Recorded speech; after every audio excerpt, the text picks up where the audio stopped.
Now,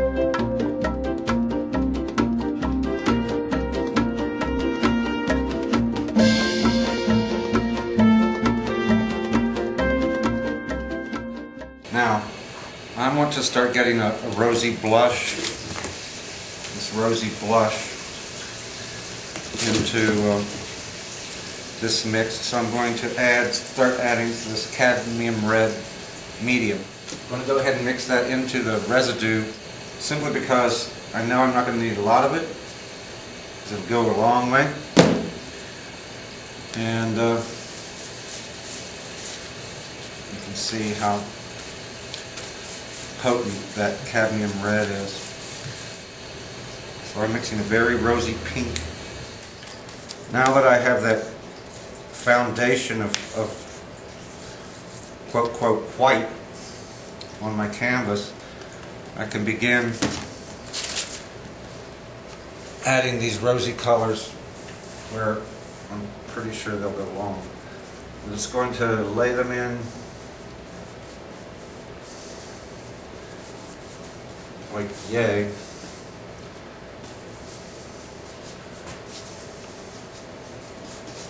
Basically, I know where they're going to go.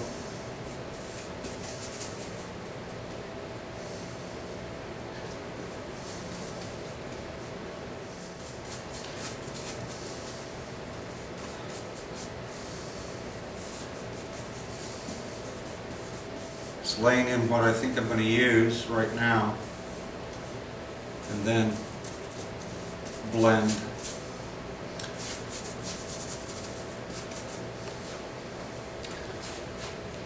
Now we'll go back to my bigger brush for this blending.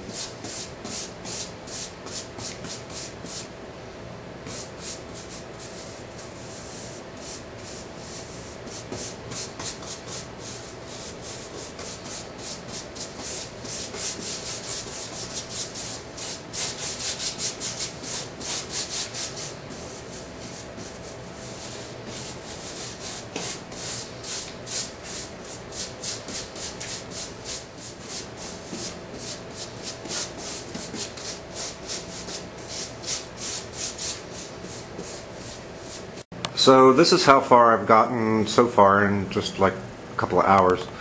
You can see that I'm still rather unfinished, but I think I'm going to remain within this very brushy kind of work. The client wants to see brushy as well, so I think I'll blend as keenly as I can to achieve the face, but I'm going to leave a certain amount of brushiness so it doesn't look too contrived. You can see the brushiness in the eyes is still very apparent.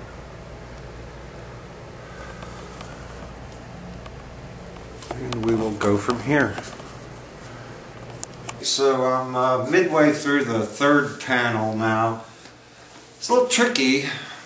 I'm wanting to stay brushy. I think for reasons that I mentioned before. Interestingly enough, the attack on this thing has been, I've been foregoing color to just match the brush stroke and area, and I'll go back and manipulate the color later. But I'm just trying to pin down the attitude of this thing. You know, on the original painting, her face probably is about this big. I don't know, I've never seen it. But here, you know, she's blown sky high, and I've got to make this compromise between having this thing too brushy or having it, and on the other end, too blended. I want it to have, it's going to have some freshness to it because of the size of the areas of color. It's going to have to show brush, but those areas are still going to have to be faithful to the original tiny Manet. I'm counting on that final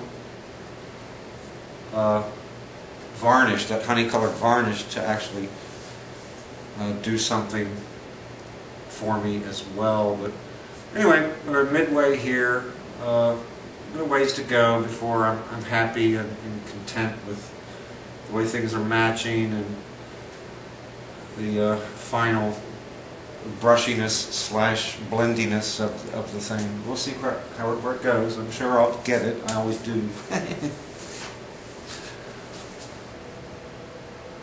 So I'm considering the third panel finished, and I'm about to varnish it after it's been drying for a couple of days.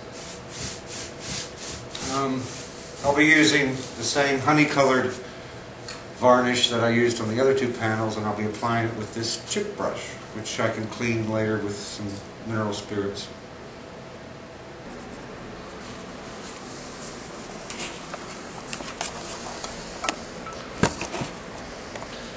I'm working with the panel flat so I don't get any draping when I apply the varnish to the panel. I want it to level itself out and give me as even a finish as I can get.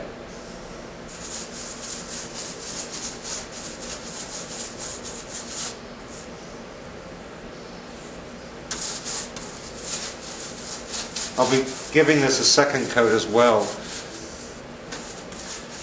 I'm counting on this honey varnish to golden up all of these pinks. Now I can cast the light across the surface and see where I've hit and where I've missed.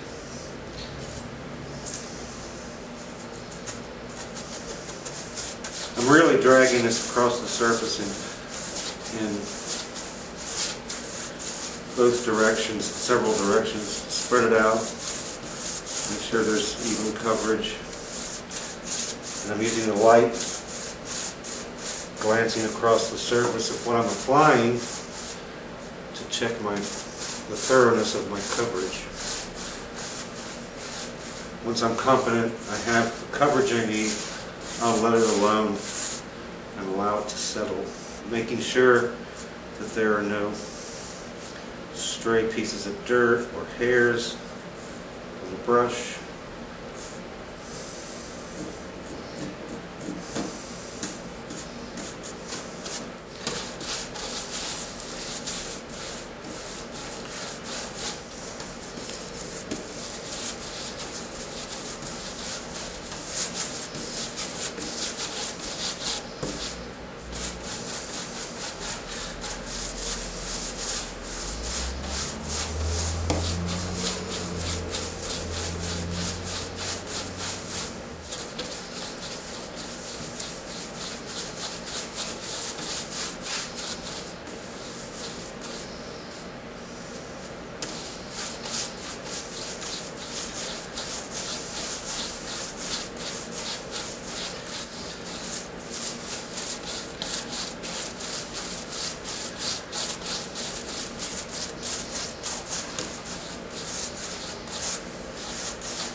Alright, I'm confident I have a good, wholesome coat of varnish on here.